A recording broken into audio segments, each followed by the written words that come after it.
Bora falar de saúde?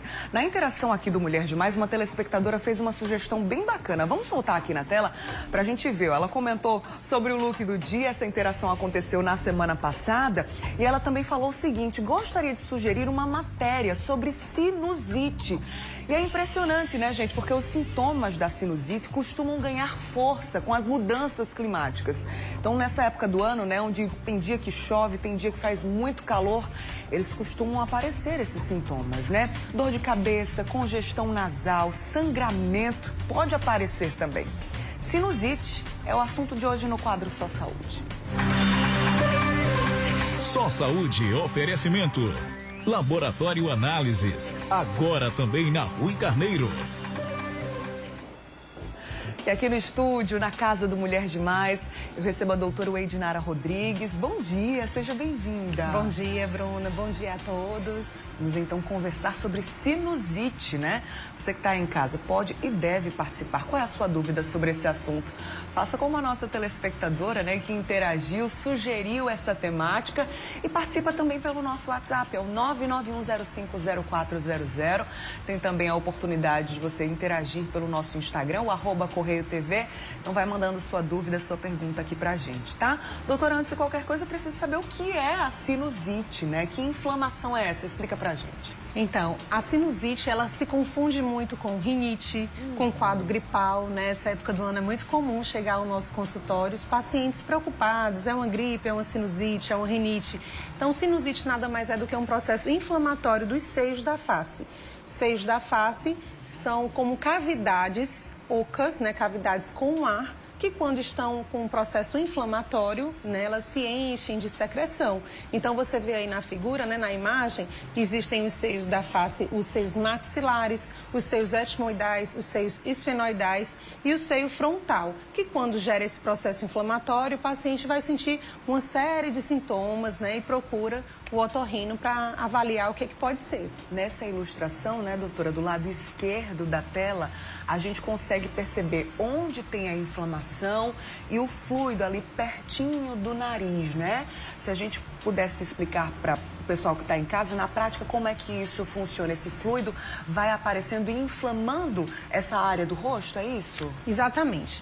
O bebezinho, ele já nasce também com seios nasais, ele vai se desenvolvendo ao longo dos anos, né? A partir do nascimento já existem alguns seios, como o seio etmoidal, o seio maxilar, mas lá por volta dos 15, 18 anos é que ele vai se desenvolver por completo. Então, por isso que não é tão comum os bebês terem esse processo, é mais comum em adolescentes e pacientes adultos. Mas o que seria o seio da face, né? O seio da face é essa cavidade e ele tem esse ósseo, é como se fosse um buraquinho que ventila. A gente respira, o ar entra no nariz e ventila essas cavidades nasais. Quando a gente passa por qualquer processo, seja infeccioso, viral, bacteriano, fúngico, até mesmo um quadro alérgico, né? Esses processos alérgicos, eles geram irritação na mucosa do nariz, fazendo com que esse ósseo, né, que é essa porta de entrada para o seio da face, ela fique obstruída. E nessa obstrução, o seio da face não vai mais ventilar e gera esse processo inflamatório com essa cavidade que fica cheia de secreção.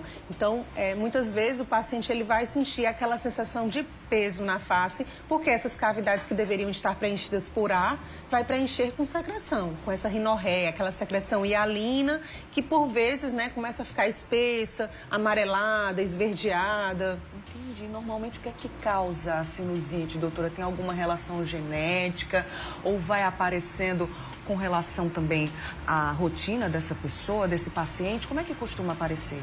Então, as sinusites, elas podem ser virais, bacterianas, fúngicas, podem ser alérgicas, né, com um teste que a gente consegue realizar alguns testes, como o prick teste, para saber que tipo de alérgeno esse paciente está tendo a crise. A gente consegue fazer um teste que se chama RAST, que é um teste de sangue também, que a gente pode avaliar o que esse paciente está tendo alergia.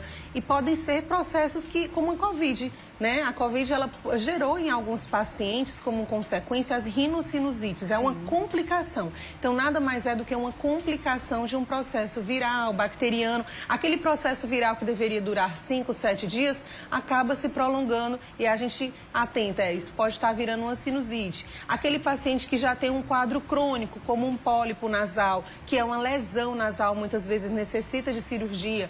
Aquele paciente que tem um septo nasal, que é o pauzinho do nariz que dividem as duas cavidades, se ele for tortuoso, ele pode gerar essa obstrução nesses ósseos nasais, fazendo com que o paciente tenha sinusites de repetição. Então, desvios de septo, pólipos nasais, quadros virais, bacterianos, fúngicos, quadros alérgicos. Então, você vê que é um leque de possibilidades, né? Existem vários tratamentos, porque nem tudo é igual. Então, a gente realmente, o paciente precisa vir até nós para saber diagnosticar e realizar esse tratamento com eficácia, né? Porque é muito comum os pacientes irem numa urgência, faz o tratamento e aquilo fica progredindo. Eventualmente, o paciente tem essas crises. Então, é importante vir até nós para fazer um tratamento adequado, né? E não, na maioria das vezes não tem cura, sabe, Bruna? Mas ele tem um controle. Então, o paciente que tem sinusite, né, que pode ser um quadro agudo, né? Não é aquele, eu tenho sinusite para o resto da vida. Ele pode ser um quadro agudo que pode tratar e ficou bem. E pode ser um quadro crônico, mas tem um controle, o paciente consegue viver bem com isso. Qualidade de vida Qualidade é o principal, de vida, né, com doutora? certeza. A nossa telespectadora Girleide mandou mensagem aqui no WhatsApp do Mulher Demais dizendo que tem diagnóstico de sinusite. Nesse tempo, dentro de casa, tá bem forte. Ela tem ainda alergia à poeira. Quando entra no quarto para dormir, o nariz entope logo com poeira, ventilador, ar-condicionado. E ela disse que com os espirros sai um mau cheiro muito forte. E ela quer saber o que usar, doutora. Pronto. Então, a questão do mau cheiro é um dos sintomas, né? Dor na face, a secreção hialina, que muitas vezes pode ser purulenta, o mau cheiro, né? A hiposmia, que é a falta de cheiro, né? O paciente que não consegue sentir o cheiro direito dos alimentos, enfim. E o que pode ser feito para prevenir? Hoje em dia, a gente sabe que desde o bebezinho, a lavagem nasal é extremamente importante, tanto para prevenção como para tratamento, certo? Não existe uma contraindicação na lavagem nasal, que pode ser realizada com sprays nasais, né, aquele sprayzinho de soro, pode ser realizado com seringas. Hoje em dia existem alguns dispositivos que a gente encontra na farmácia que são como se fossem umas garrafinhas, que são extremamente eficazes, né, que são soros de alto volume. E então a lavagem nasal é sim super importante. A gente pode realizar o uso de corticoides nasais, que são sprays nasais que diminuem esse processo inflamatório, ou algumas vezes tomar aí um corticoide oral, um antialérgico, algumas vezes necessita de um antibiótico se for um processo bacteriano, mas tudo vai depender do que se trata. Por isso que é necessário uma avaliação, muitas vezes o diagnóstico é clínico, né? Bastam os sintomas para o otorrino conseguir saber o que pode fazer, né? O próprio clínico, o médico clínico também pode tratar esse paciente, tá? Então é necessário, às vezes a gente usa alguns dispositivos que temos no consultório, como endoscopias nasais, que a gente vai tirar aquela dúvida. Algumas vezes a gente necessita realizar aí uma tomografia de seios da face para também conseguir diagnosticar com melhor eficácia, né? Que seio está comprometido, se são todos os seios da face, que é a pansinusite, se é só um seio, se a gente vai precisar, se isso está sendo recorrente, não está sendo tratado de forma adequada com o tratamento clínico, a gente necessita, às vezes, realizar cirurgias que abrem esses ossos da face, ou realizar a cirurgia de desvio de septo, que é a septoplastia.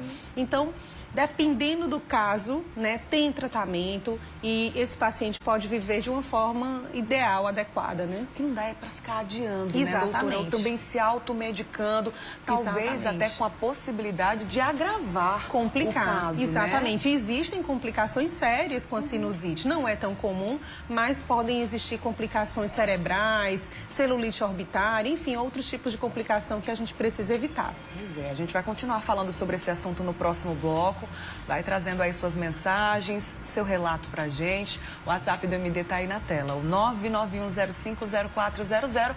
E a gente volta já com esse assunto, viu, doutora? Até daqui a pouquinho, hein?